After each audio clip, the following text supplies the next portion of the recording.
Hello students. तो चलिए आज के इस नए टॉपिक को स्टार्ट करते हैं।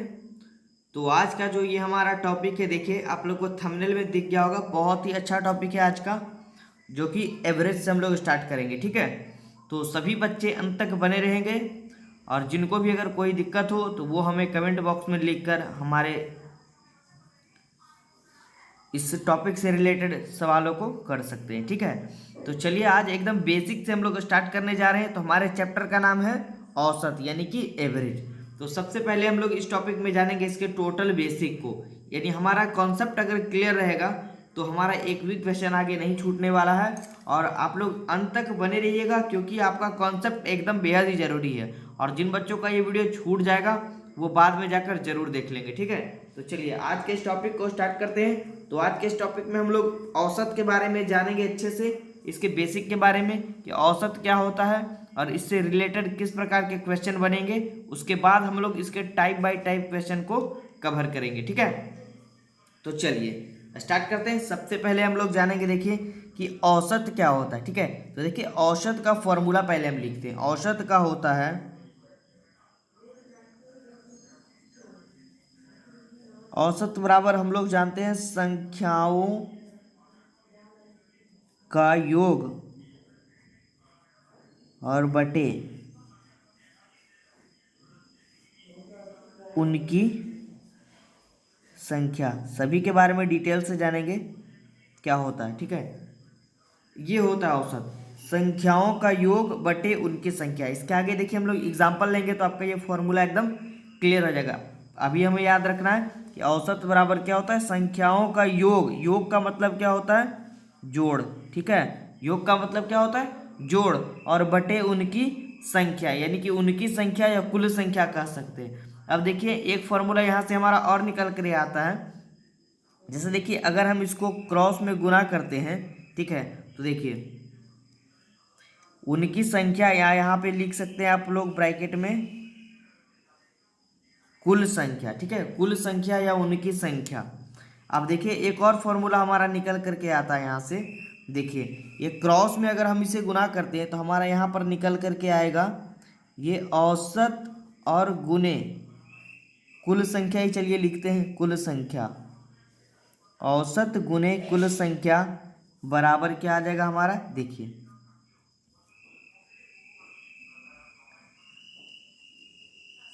संख्याओं का योग। ये देखिए कैसे आया। ठीक है, बस आपको मेन रूप से ये फॉर्मूला याद रखना है, औसत बराबर संख्याओं का योग बटे कुल संख्या या उनकी संख्या। अब देखिए ये फॉर्मूला का जब हम यूज करेंगे आगे एग्जाम्पल में तो हमारा ये फॉर्मूला एकदम क्लियर हो जाएगा। और उसके बाद देखिए जब हम इसको क्रॉस में गुना करेंगे तो ये औसत, ये ऐसे क्रॉस में गुना होगा तो ये औसत गुने कुल संख्या बराबर क्या आ जाएगा, संख्याओं का योग। तो ये दो फॉर्मूला हमारा यहाँ से निकलता है। अब चलिए इसके एग्जाम्पल को देख लेते हैं कि हमारा औसत अगर किसी संख्या का निकालना रहे हमें तो हम कैसे निकालेंगे। ठीक है, उसके बाद हम लोग इसके आगे बेसिक को पढ़ेंगे। तो चलिए देखिए इसका एग्जाम्पल आपको इस तरह से पढ़ना है। मान लीजिए आपके सामने इस तरह से कोई संख्या दी गई है, आंकड़ा दिया गया है। ठीक है, और आपसे पूछ दें कि चलिए इसका औसत ज्ञात करिए। देखिए हमसे क्या पूछा, 3, 5, 8, 12 का क्या ज्ञात करें, औसत। और देखिए एक चीज और समझिएगा आप लोग, औसत का मतलब होता है औसत और माध्य। औसत और एक तरह से कह सकते हैं माध्य, दोनों एक दूसरे का ही रूप होता है। ठीक है, औसत का मतलब होता है बीच की संख्या। ठीक है, जैसे देखिए अब हम लोग इस क्वेश्चन पे बात करते हैं। ठीक है, देखिए हमारा पहला क्वेश्चन है ये वाला। देखिए एग्जांपल में 3, 5, 8, 12 का क्या ज्ञात करें, औसत। तो हम लोग पहले औसत का फॉर्मूला क्या पढ़े ऊपर, कि औसत बराबर हमने फॉर्मूला पढ़ा संख्याओं का योग, संख्याओं का योग। और चलिए फॉर्मूला में याद रखिएगा आप लोग कुल संख्या याद रखिएगा, ज़्यादा अच्छा रहेगा, बटे क्या, कुल संख्या। ठीक है, आप देखिए इस फॉर्मूला का यूज हम लोग कैसे करेंगे, एकदम इजी वे में। हमसे औसत पूछा, संख्याओं का योग, संख्या कौन कौन सी है, 3, 5, 8, 12। तो हमारा फॉर्मूला कैसे लगेगा, 3 + 5 + 8 + 12। ठीक है, बटे कुल संख्या। कुल संख्या कितनी है, 1, 2, 3, 4। तो बटे में कितना लिखेंगे 4। ठीक है, फॉर्मूला हमारा इस तरह से लग गया। देखिए एकदम इजी है कि संख्या औसत बराबर संख्याओं का योग बटे कुल संख्या। संख्याओं का योग मतलब जोड़ कर दिए और बटे में कुल संख्या, तो 5 3 8 8 16 और 12 कितने हो गए 30 हो गए। ठीक है ना, सॉरी 28 हो गए,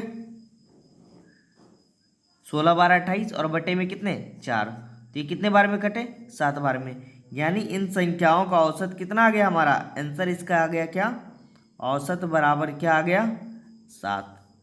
क्लियर है। चलिए अब देखिए, अब ये देखिए हमारा इस टॉपिक को समझिएगा, यहीं से आपका फॉर्मूला एकदम क्लियर होते जाएगा हमारा। देखिए इस क्वेश्चन में जो है वो औसत कितना आया, औसत कितना आया हमारा 7 आया। कुल संख्या इसमें कितनी थी, कुल संख्या इसमें हमारी कितनी थी 1 2 3 और 4। ठीक है, और संख्याओं का योग, संख्याओं का योग हमारा कितना आया था 28। देखिए 28 आया था ना, 28 आया जब हम लोग सबको जोड़े संख्याओं का योग। तो हमारा देखिए ऊपर जो फॉर्मूला निकला था एक ये वाला, समझिएगा आप लोग। देखिए एक फॉर्मूला हम लोगों ने ये भी निकाला था। सबसे पहले फॉर्मूला हम लोगों ने पढ़ा औसत बराबर संख्याओं का योग बटे कुल संख्या, जो कि अभी हम लोगों ने बनाया। फिर हम लोगों ने दूसरा फॉर्मूला पढ़ा कि औसत गुने कुल संख्या बराबर संख्याओं का योग। देखिए हमारा औसत कितना आया यहाँ पर 7 और कुल संख्या कितना 4। तो इसमें देखिए हम लोग रख रहे हैं। ठीक है, देखिए औसत कितना 7, कुल संख्या कितना 4 और संख्याओं का योग हमारा कितना आया था 28। अभी आया ना इसके नीचे, ये देखिए औसत हमारा इसमें 7 आया, इस संख्या का जब निकाले औसत 7 आया। कुल संख्या इसमें कितनी है 4 है और संख्याओं का योग कितना है, पूरे को जोड़ने पे कितना आ रहा है 28। अब देखिए इसमें जब हम लोग रख रहे हैं इसको, तो देखिए हमारा ये प्रूव हो रहा है, यानी कि ये फॉर्मूला भी हमारा बिल्कुल ही सही है कि औसत गुने कुल संख्या बराबर 28, यानी कि ये हमारा हो गया 28 बराबर 28। ठीक है ना, तो हमारा ये फॉर्मूला भी बिल्कुल ही सही है। इसका भी आगे यूज आएगा, तो वो हम लोग देखेंगे कहाँ पे यूज आएगा। अभी आप लोग को मात्र एक छोटा सा फॉर्मूला याद रखना है, औसत बराबर संख्याओं का योग और बटे उनकी कुल संख्या या उनकी संख्या। ठीक है, चलिए एक क्वेश्चन को और पढ़ लेते हैं, एग्जाम्पल आपका एकदम क्लियर हो जाएगा ये वाला टॉपिक। देखिए एक और क्वेश्चन हम लोग रखे हैं दूसरे नंबर में। ठीक है, तो हम लोग ये टॉपिक एकदम आराम आराम से इजी से पढ़ेंगे। ठीक है, बेसिक को लेकर के चलेंगे, क्योंकि हमारे साथ सभी बच्चे जुड़े होते हैं, जीरो से लेकर के एकदम चलेंगे इस टॉपिक को। ठीक है, तो हड़बड़ाना नहीं है, अभी इसको हम लोग जीरो से टाइप बाई टाइप करके हाई लेवल तक ले जाएंगे। तो देखिए दूसरा क्वेश्चन हमारा क्या कह रहा है, देखिए दूसरा टॉपिक हमारा 4 6 10 12 18 का औसत ज्ञात करें। वही क्वेश्चन है, कुछ नहीं करना है। फॉर्मूला क्या होगा हमारा, औसत इक्वल टू संख्याओं का योग, क्या हो जाएगा संख्याओं का योग और बटे क्या लिखेंगे कुल संख्या। ठीक है, चलिए तो अब तो इजी हो गया ये बनाना हमारा। देखिए अब हमारा ये औसत क्या हो जाएगा, औसत इक्वल टू संख्याओं का योग, संख्या क्या क्या है 4 है प्लस 6 है प्लस 10 है प्लस 12 है प्लस 18 है और बटे में कितना होगा। चलिए बटे में देखिए संख्याओं का योग हमने कर लिया, बटे कुल संख्या 1 2 3 4 5, तो कितना लिखेंगे 5। अब हम लोग सभी को जोड़ लेते हैं, 6 4 10 हो गए और 10 10 20 और 12 32 और 18 50 हो गए और बटे में क्या हो जाएगा 5। तो यहाँ से कट जाएंगे हमारे 10, यानी कि हमारा आंसर क्या आ जाएगा, औसत हमारा क्या आ जाएगा 10। औसत कितना आ जाएगा 10। ठीक है, तो ये हमारा हो गया इसका आंसर इस क्वेश्चन का। ठीक है, अब देखिए इसी को अगर हम दूसरे फॉर्मूले में कन्वर्ट करेंगे तो वो भी हमारा आ जाएगा। दूसरा फॉर्मूला हमारा क्या था, औसत, देखिए औसत जो हमारा 10 आया और गुने कुल संख्या, कुल संख्या कितनी थी हमारी 1 2 3 4 5, कितनी थी 5 संख्या, बराबर हमारा क्या आएगा संख्याओं का योग आएगा ना, 10 पचे 50 और बराबर कितना 50। तो संख्याओं का योग बराबर औसत और गुने क्या कुल संख्या। ये भी फॉर्मूला हमारा दूसरा नंबर जो था वो इससे निकल करके आता है। तो चलिए अब हम लोग औसत निकालना तो अच्छे से जान गए, आगे बढ़ते हैं। सारे बच्चे अगर नोट बनाना चाहेंगे तो नोट्स बनाते चलेंगे या स्क्रीनशॉट लेकर के चलेंगे। अब देखिए हम लोग इसमें थोड़ा सा एक और टॉपिक पढ़ेंगे। चलिए आगे बढ़ते हैं। आप देखिए इसमें थोड़ा सा हमें जानना है एक चीज और, समझिएगा काफी अच्छा टॉपिक है ये, ठीक है, कि ये हम क्या समझाना चाह रहे हैं। अगर आपके सामने रहे यदि आंकड़ों के बीच का अंतर समान हो तब औसत का फॉर्मूला हमारा होगा पहली संख्या प्लस अंतिम संख्या बटे 2। सारे बच्चे इसको नोट करिए, उसके बाद हम लोग इसको अच्छे से क्लियर करेंगे, ठीक है। चलिए अब हम लोग देखिए इस पर एक एग्जाम्पल लेते हैं तो आपका एकदम टोटली एकदम कंफ्यूजन हो जाए, वो है दूर हो जाएगा, ठीक है। मान लीजिए आपके सामने हम एक प्रश्न रखते हैं, ठीक है, हम एक प्रश्न आपके सामने रखते हैं 2 4 6 8 10 और हमने पूछा कि इसका क्या ज्ञात करें, औसत ज्ञात करें, ठीक है। मान लीजिए कि आपके सामने ये प्रश्न है तो आप लोग कैसे बनाइएगा। अभी हम लोग पीछे पढ़ रहे थे कि औसत बराबर हमने क्या पढ़ा, औसत बराबर संख्याओं का योग, संख्याओं का क्या पढ़ा, योग, और बटे में क्या पढ़ा, कुल संख्या, ठीक है, ये पढ़ा हम लोगों ने। तो हम लोग इसको कैसे बनाएंगे, संख्याओं का योग मतलब ये 2 प्लस 4 प्लस 6 प्लस 8 प्लस 10 और बटे में कितना हो जाएगा, कुल संख्या 1 2 3 4 5 बटे में कितना 5। तो जब इसको जोड़ेंगे तो 4 2 6 6 6 12 12 8 20 10 30 और बटे कितना 5, यानी कि कितना आ गया 6, यानी हमारा औसत कितना आ गया 6, आया ना। अब समझिए इस कॉन्सेप्ट को, ये तो हमारा था मेन रूल फॉर्मूला जो कि हम लोग पीछे पढ़े। कोई भी क्वेश्चन हमें दिख गया तो इस तरह से बनाएंगे। अब हमने जो ये टॉपिक लिखा उसको आप लोग अच्छे से समझिएगा। देखिए हमने यहाँ पे क्या लिखा, यदि आंकड़ों के बीच का अंतर समान हो, समान का अर्थ ये हो गया कि जैसे हम लोग ये क्वेश्चन को देखिए, आंकड़ों के बीच का अंतर 2 4 6 8, देखिए 2 से कितना बढ़ा, 2 बढ़ा, फिर 2 बढ़ा, 2 बढ़ा, इसी तरह से ये बढ़ते गया। तो इसके बीच का अंतर जो वो हर जगह क्या आ रहा है, समान। तो जब ऐसा क्वेश्चन दिखे समान अंतर वाला तो उसमें एक और फॉर्मूला हमें याद रखना है ट्रिक के तौर पे, जो कि बहुत ही ज्यादा काम देने वाला है इस पूरे कॉन्सेप्ट में। क्या याद रखना है, पहली संख्या प्लस अंतिम संख्या बटे 2, ठीक है। जैसे मान लीजिए आपका ये आंकड़ा लंबा रहे, आपको जोड़ने में कठिनाई होगी कि नहीं, तो हमें इस फॉर्मूले का यूज करना है। इसका डायरेक्ट देखिए हो जाएगा पहली संख्या प्लस अंतिम संख्या बटे 2, कब होगी, जब आंकड़ों के बीच का अंतर क्या होना चाहिए, समान होना चाहिए। तो इसका देखिए डायरेक्ट अगर हम बनाते हैं तो ये हमारा क्या हो गया, पहली संख्या, और ये हो गया अंतिम संख्या, होगा ना। ये हमारी क्या होगी, देखिए ये पहली संख्या और ये हमारी क्या हो गई, अंतिम संख्या। तो हमारा देखिए फॉर्मूला कह रहा है कि औसत हमारा क्या हो जाएगा, पहली संख्या प्लस अंतिम संख्या बटे 2, यानी 2 प्लस अंतिम संख्या कितनी 10 और बटे 2 कितना हो गया 12 और बटे 2 इक्वल टू 6। हमारा देखिए जब हम लोग मेथड से बनाए फॉर्मूले से फिर भी हमारा आंसर 6 आया, और जब हम लोग इस कॉन्सेप्ट से यानी कि इस ट्रिक से बनाया तो हमने हमारा भी आंसर क्या आ गया 6 आया, ठीक है। तो ये वाला कॉन्सेप्ट भी आप लोग याद रखिएगा। आगे हम लोग का जब अच्छे अच्छे प्रश्न से जब आगे हमारे सामने आएंगे अच्छे अच्छे प्रश्न तो उसमें ये वाला कॉन्सेप्ट काफी काम देने वाला, ठीक है। चलिए आगे बढ़े। यहाँ तक कोई भी बच्चे को कोई दिक्कत, तो औसत निकालना अभी तक सारे बच्चे सीख गए होंगे कि औसत का कॉन्सेप्ट क्या होता है, कुल संख्या, संख्याओं का योग और बटे क्या कुल संख्या। क्लियर है यहाँ तक।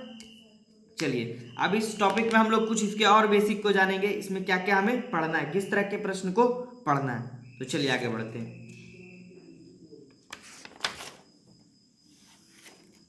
अब जो देखिए हमारा मेन टॉपिक है वो ये, हाँ यहाँ से स्टार्ट होता है, ठीक है। तो सारे बच्चे, बहुत सारे बच्चे जानते भी होंगे इसके बारे में, फिर भी इग्नोर नहीं करेंगे क्योंकि हमारे टॉपिक को पढ़ते जाएंगे तो अच्छा रहेगा आप लोग के लिए, क्योंकि आगे कॉन्सेप्ट में कोई भी दिक्कत नहीं होगा आगे जब आप लोग क्वेश्चन को डील करेंगे। इसमें देखिए कुछ टॉपिक है, यहाँ पे 6 टॉपिक को हम लोग को अच्छे से पढ़ना है। देखिए और ऊपर कर देते हैं। चलिए सबसे पहला हमारा है प्राकृत या प्राकृतिक संख्या है। तो सभी जानते भी होंगे बच्चे, लेकिन हम एक बार फिर से रिवीजन कर देते हैं कि प्राकृत या प्राकृतिक संख्या क्या होती है। बच्चे से आप लोग पढ़ते आ रहे होंगे एकदम, कि वैसी संख्या है जिसे हम गिन सकते हैं या गिनती की सारी संख्या प्राकृतिक संख्या कहलाती है। जैसे में 1 2 3 4 5 6 7, तो जैसा ही हम लोग के बाद क्वेश्चन में आपका प्राकृत या प्राकृतिक संख्या की बात आए तो कौन सी संख्या लेनी है, 1 2 3 4 5 6 7 8 ये वाली, ठीक है। दूसरा हमारा है पूर्ण संख्या। तो पूर्ण संख्या का होता है परिभाषा, वैसी संख्या जो जीरो से प्रारंभ होती है, वैसी संख्या जो जीरो से प्रारंभ होती है और अनंत तक जाती है, ठीक है। यहाँ 4 5 डॉट डॉट डॉट ये कहाँ तक जाएगी, इन्फिनिटिव तक। तो याद रखिएगा कि पूर्ण संख्या जीरो से प्रारंभ होती है, प्राकृत संख्या 1 से प्रारंभ होती है। अगला हमारा आ गया सम संख्या, काफी इजी है, बहुत सारे बच्चे लगभग में जानते होंगे। सम संख्या वैसी संख्या जो 2 से पूर्णतः विभाजित होती है, यानी 2 4 6 8 10 डॉट डॉट डॉट कहाँ तक, इन्फिनिटिव तक, यानी अनंत तक। विषम संख्या जो 2 से पूर्णतः विभाजित ना हो, यानी कि 1 3 5 7 9। क्लियर है। तो ये सब टॉपिक देखिए, अभी आप लोग को हल्का लग रहा होगा, बहुत सारे बच्चे सोच रहे होंगे कि सर ये क्या बता रहे हैं, लेकिन ये सब औसत में आपका ये बहुत ही ज्यादा काम देने वाला है, ठीक है। बहुत ही, अभी तो आपका अच्छा लग रहा होगा, इजी लग रहा होगा, सर इजी है ये सब, कोई दिक्कत नहीं है। लेकिन जब आपका प्रश्न आएगा, जब वहां पे आप अटक जाओगे तो इसी टॉपिक को याद करोगे आप, ठीक है। चलिए अब आगे हम लोग को इसमें अगला क्या पढ़ना, देखिए एक होता है गुणज या पहाड़ा, ठीक है। गुणज या क्या होता है, पहाड़ा। तो उसमें जैसे कि मान लीजिए आप 7 14 21 28, जैसे आपको बोले क्वेश्चन में कि 7 के गुणज या पहाड़ा, गुणज का अर्थ ही होता है पहाड़ा, गुणज की बात आए क्वेश्चन में तो समझ लीजिएगा उस संख्या की क्या कह रहा है, पहाड़ा कह रहा है। तो 7 का पहाड़ा हम लोग पढ़ देंगे 7 14 21 28 फिर 35 डॉट डॉट डॉट, इसी तरह चलेंगे और कहाँ तक जाएंगे, अनंत तक जाएंगे, क्योंकि 7 के पहाड़ा कहीं भी खत्म नहीं होगी, आगे तक बढ़ते जाएंगे सतत, ठीक है। अब एक और होता है इसमें टॉपिक, छठा नंबर, इसको भी थोड़ा सा देख लेते हैं। एक होता है समांतर श्रेणी। समांतर श्रेणी आप लोग कक्षा 10वीं में पढ़े होंगे, ठीक है, जिसे कि हम लोग एपी कहते हैं। तो इसमें क्या होता है, मान लीजिए अगर 7 है तो अगली संख्या 11 है, तो अगली संख्या 15 होगी, 19 होगी, डॉट डॉट डॉट। समांतर श्रेणी के बारे में हम लोग जाना था कि वैसे आंकड़ों की वैसी श्रेणी या श्रृंखला जिसमें पदों के बीच का अंतर क्या हो, समान हो, उसे हम लोग क्या कहते हैं, समानांतर श्रेणी। जैसे अगर 7 है तो 7 से अगर 11 हुआ तो देखिए 4 बढ़ा, तो इसके आगे भी हम लोग को 4 ही बढ़ाना है, 15 फिर 4 ही बढ़ाना है 19, फिर यहाँ से अगर आगे बढ़ाते भी तो कितना होता है 23। तो ये 6 टॉपिक आप लोग अच्छे से याद रखिएगा, बहुत ही ज्यादा काम देने वाला है जब हम लोग क्वेश्चन को डील करेंगे, टाइप 1 से स्टार्ट जब करेंगे तब, ठीक है। अब थोड़ा सा और एक छोटा सा टॉपिक और बच गया आप लोग का, बस इसको नोट कर लीजिए, उसके बाद हम लोग का जो क्वेश्चन का जो सिलसिला है वो स्टार्ट हो जाएगा टाइप 1 से, ठीक है। तो चलिए अब एक और बात को हम लोग जानेंगे, इसमें आगे बढ़ते हैं। काफी अच्छा टॉपिक है ये, देखिए तो सभी बच्चे इसको जरूर देखेंगे, ये बहुत ही शानदार और वीवीआई है इस टॉपिक का सबसे मजेदार टॉपिक। आप देखिए इसमें हम लोग समझेंगे कि ये हम क्या बताना चाह रहे हैं, ठीक है। अब देखिए क्रमागत संख्याएं, 3 तरह की संख्याएं आपको इस क्वेश्चन में मिलेगी पूरे औसत में, ठीक है। एक तो आपको कहेगा क्रमागत संख्याएं, क्रमागत सम संख्याएं या क्रमागत विषम संख्याएं। तो क्रमागत का अर्थ यहाँ पे होता है, समझिएगा, लगातार, ठीक है। क्रमागत का अर्थ होता है क्या, लगातार। तो मान लीजिए इसमें हम लोग मान लीजिए 1 लेते हैं, ठीक है। तो अगली क्रमागत संख्या क्या होगी, 2 होगी, फिर क्या होगी 3 होगी, 4 होगी, 5 होगी, 6 होगी, ठीक है। इसी तरह बढ़ते जाएगा ये अनंत तक।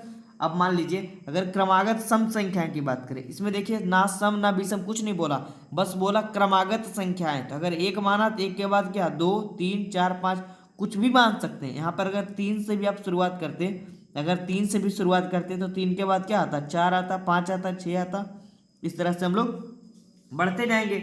और अगर सम संख्या की बात कहें, चलिए इसको हम लोग काट देते हैं, अभी इसका यूज नहीं है। अगर सम संख्या की बात कहें तो हम लोग क्या लेंगे, 2 लेंगे, 4 लेंगे, क्योंकि सम संख्या 2 से प्रारंभ होगी, 6 लेंगे, 8 लेंगे, 10 लेंगे, इस तरह से बढ़ेंगे।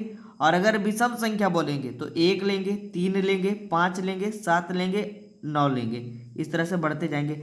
आप देखिए हम जो बताने जा रहे हैं उसको आप लोग अच्छे से समझिएगा। ये तो हमारा कॉन्सेप्ट था कि ये तो सभी बच्चे जानते होंगे कि क्रमागत संख्याएं 1 2 3 4 5 6 7, ठीक है। आप देखिए अगर इसकी बात कहें तो हम लोग एक्स वाले टर्म में इसको कैसे लेंगे। जैसे मान लीजिए कि हमने इस 1 की जगह, कभी कभी बच्चे देखते हैं कोई प्रश्न आ जाता है कि वह संख्या ज्ञात करें जिसका इतना का इतना ये होता है, मतलब परसेंटेज वगैरह में। तो हम लोग क्या मानते हैं, बच्चे से मानते आ रहे हैं कि माना की संख्या क्या है, एक्स है, ठीक है। हमें नहीं पता है क्रमागत संख्या क्या है, तो हम लोग क्या माना कि क्रमागत संख्या है, पहली क्या है, x है। तो अब आप लोग समझिएगा, देखिए मान लीजिए कि हम लोग सिर्फ क्रमागत संख्या की बात करें, सिर्फ इसकी बात करें, तो मान लीजिए हम लोग पहली संख्या मान लेते हैं अगर x, ठीक है। तो इसके बाद अगली संख्या क्या होगी क्रमागत में, देखिए एक के बाद क्या आया 2, यानी x प्लस 1। फिर देखिए फिर क्या आया 3, तो क्या आएगा x प्लस 2, ठीक है। क्योंकि देखिए यहाँ पे अगर 1 माना, फिर ये 2 माना, फिर ये 3 माना, तो 1 से 2 कैसे हुआ, x में 1 जोड़ा, फिर 1 से 3 कैसे हुआ, इस x में 2 जोड़े, फिर यहाँ पे क्या हो जाएगा x प्लस 3। इसी तरह से ये क्रमागत संख्याएं बढ़ती जाएगी। क्लियर है। अब देखिए अगर सम संख्या की बात करें, तो यहाँ पे हो जाएगा हमारा x, फिर हो जाएगा x प्लस 2, फिर हो जाएगा x प्लस 4। कैसे होगा देखिए समझिएगा, क्योंकि अगर देखिए यहाँ पे हम लोगों ने 2 माना, फिर ये 2 के बाद अगली संख्या क्या है हमारी आएगी, यहाँ पे देखिए 2 के बाद 4, तो ये 2 से 4 कैसे हुआ, x था, x में हम लोगों ने 2 जोड़ा, तो 2 जोड़ा तो 4 हो गया। फिर ये देखिए यहाँ पे देखिए 2 4, इसके बाद हम लोग अगली संख्या क्या लेंगे, 6 लेंगे। तो ये हमारा 2 से 6 कैसे हुआ, x में हम लोगों ने 4 जोड़ा, 2 में हम लोगों ने क्या जोड़ा, ये 2 में हम लोगों ने क्या जोड़ा, 4 जोड़ा, तभी तो ये 6 हो गए, ठीक है, तभी तो ये 6 हो गए। अब देखिए हमारा अगला यहाँ पे क्या हो गया, x प्लस 6, इस तरह से बढ़ेगा, ठीक है। तो जब हम लोग का ये बोले क्रमागत संख्या के बारे में बात करें, तो x plus 1, x plus 2, x plus 3, इस तरह से आगे बढ़ाएंगे। और जब सम संख्या के बारे में बात करें, तो x plus 2, x plus 4, x plus 6, आगे बढ़ेगा x प्लस 8, इस तरह से बढ़ेगा, ठीक है। और जब हमें विषम संख्या के बारे में बात करें, तो वहाँ भी हम लोग को इसी तरह से बढ़ाना है, x plus 2, x plus 4, x plus 6 dot dot. ये कैसे हुआ देखिए, मान लीजिए हमारे यहाँ पे 1 है, 1 को मानते हैं हम x, ठीक है। फिर 1 से 3 कैसे हुआ, जब हम लोग x में 2 जोड़े तभी तो हुआ। फिर 1 से 5 कैसे हुआ, फिर हम लोगों ने x में 4 जोड़ा तभी तो हुआ। 1 से 7 कैसे हुआ, जब हम लोगों ने x में 6 जोड़ा तभी तो हुआ। तो याद रखिएगा आप लोग कि क्रमागत सम संख्या बोले या क्रमागत विषम संख्या बोले, उसमें जो हम लोग का पद होगा वो एक ही होगा दोनों। देखिए x है, x प्लस 2, x प्लस 4, यहाँ x है, x प्लस 2, x प्लस 4। ये काफ़ी एकदम बेहद ही शानदार और VVI इसको कह सकते हैं। जब विषम संख्या बोले फिर भी यही लेना है, सम संख्या बोले फिर भी यही लेना है, बस चेंजिंग यहाँ पे होगा।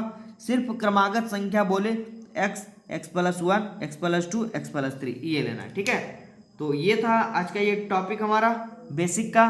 तो अब हम लोग इसमें कुछ और अगर टॉपिक छूट गया होगा तो उसको भी कवर कर लेंगे अगले वीडियो में। और हमारा चैप्टर जो है ये एवरेज वाला वो स्टार्ट हो जाएगा, ठीक है। तो हम लोग इसके क्वेश्चन को टाइप बाय टाइप अब डील करेंगे। तो इसके अगले वीडियो में आप लोग जरूर बने रहिएगा और इंतजार करिए, बहुत ही जल्द आपके सामने इसके प्रश्नों को हम लोग पढ़ेंगे, ठीक है। तो चलिए आज के इस वीडियो में इतना ही। आप लोग के बने रहने के लिए धन्यवाद।